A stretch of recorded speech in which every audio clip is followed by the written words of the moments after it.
Good morning. Today we're going to be building a jointer's mallet out of this big chunk of pecan wood. So if you want to see how we do that, stay tuned.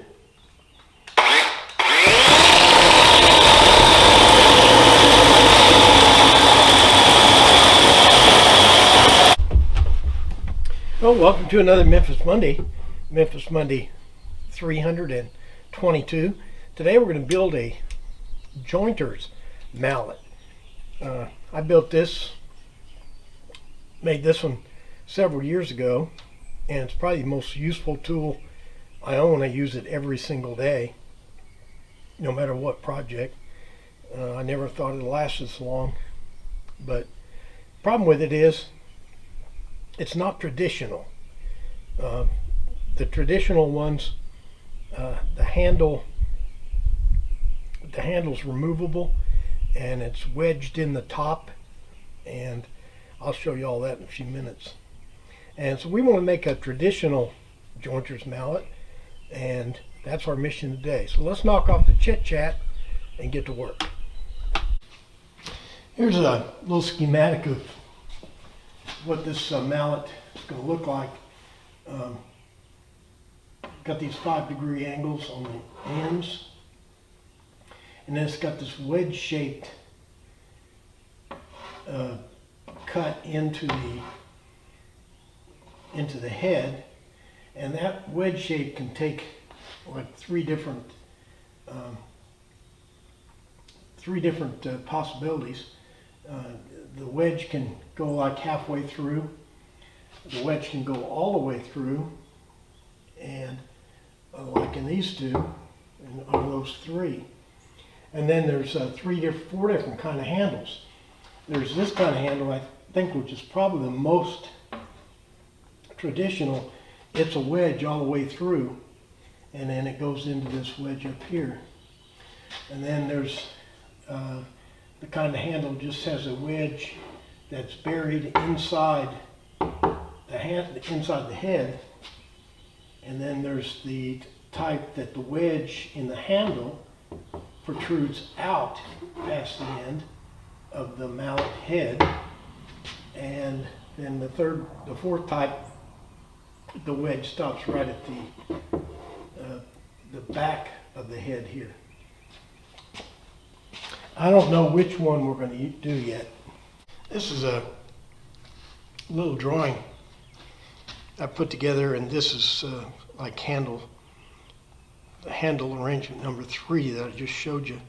The wedge in the handle protrudes out past the bottom of the head.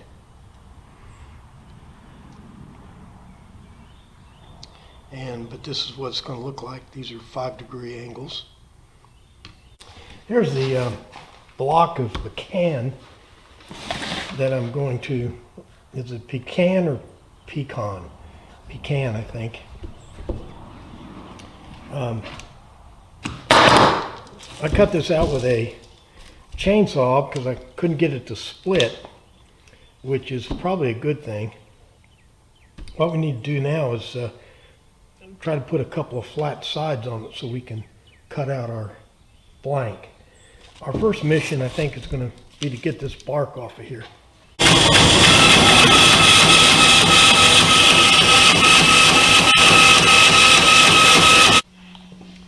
I'll be running this through the planer or the sander to its final dimensions, but to get it started, I'm going to rough it up here a little with my angle grinder.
Okay, this is the size the handle is going to be on my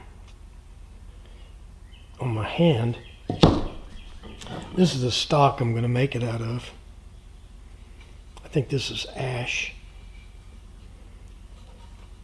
I've laid out where the handle's going to go through. The first thing I need to do is put a mortise through there.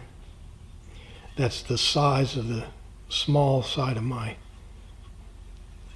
handle. And I've laid it out with the center line. Done the same thing on both sides. So in theory I can drill through both sides to get my hole started. And my theory here is that I can run this drill bit, a little past half through, and move it over and do the other side here. So I'll put a total of 4 holes, 2 in from this way and 2 from the other, and that'll help me when I'm doing some chiseling. Let's give it a whirl.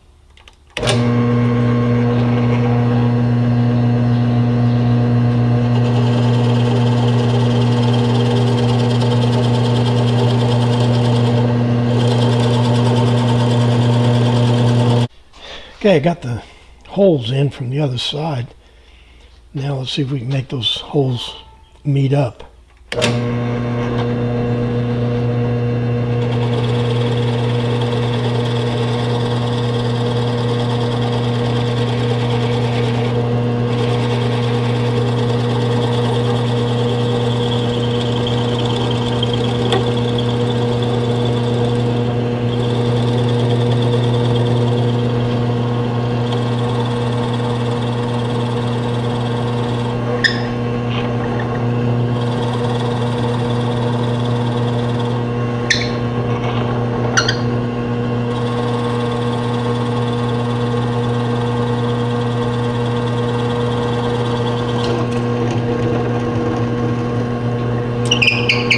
I met up with something.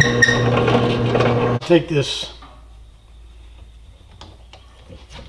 thing off and see how close we came.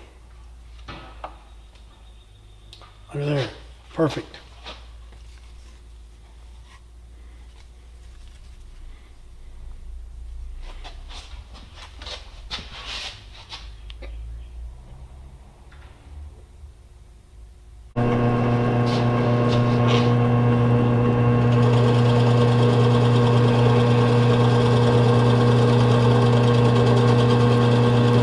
Since I already took most of the bulk material out with the drill, the chiseling is pretty easy. I just got to square this hole up with my goal being that this handle right here will fit all the way through that hole. And then once I get that done, and then I can put the angles in at the top.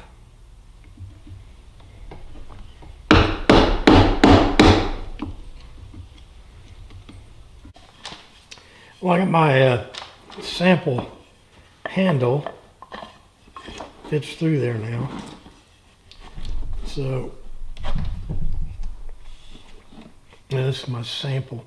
I'm going to make this thing smaller, by the way. I just left it big so it's easier to work on. Okay, now what I need to do is put an angle to my mortise up here in the top.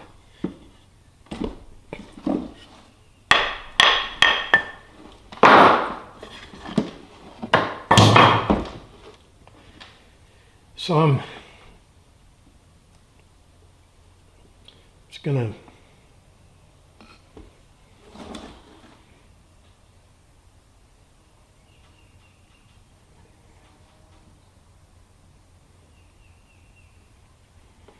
keep the same width. It's just going to be a little longer.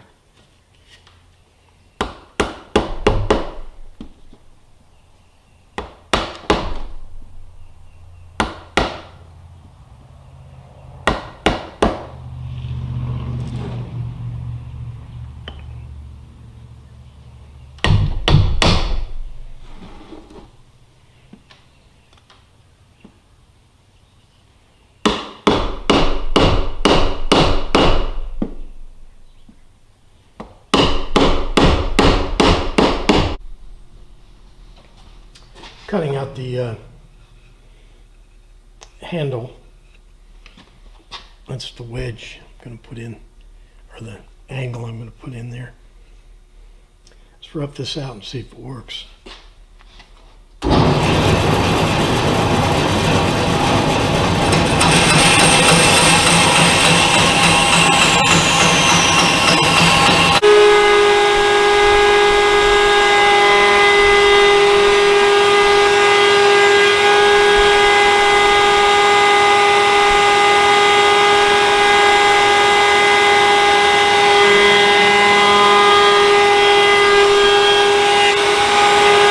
I decided to go with good old handle number 2 here, with the wedge that goes about halfway through the head.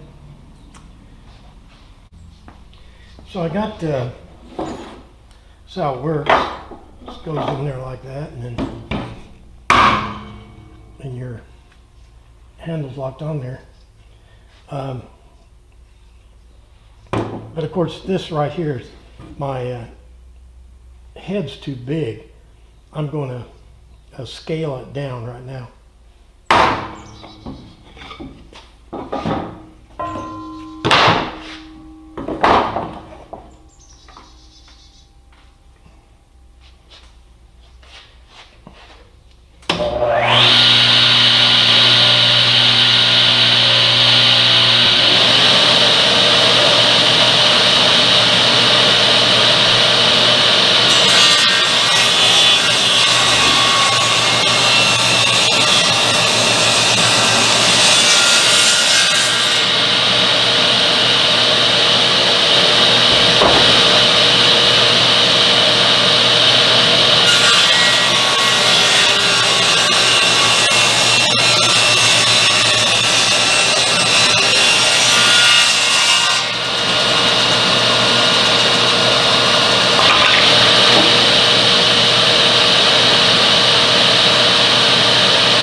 So I've scaled it way back. Now, a little bit more work on there. What I need to do now is put 5-degree cuts or angles on the head here. I'm just going to go hog wild and make them 7 degrees.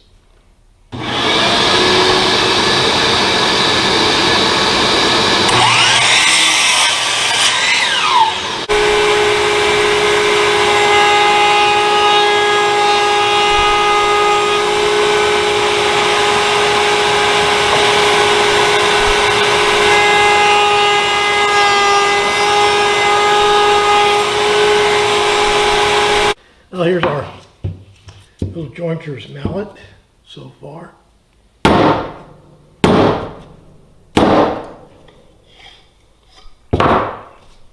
Handle comes off. You want to put it back on and change handles. It goes like that. I'm gonna finish with Danish oil. I don't know what you're supposed to finish them with, if they're even supposed to be finished. Probably linseed oil.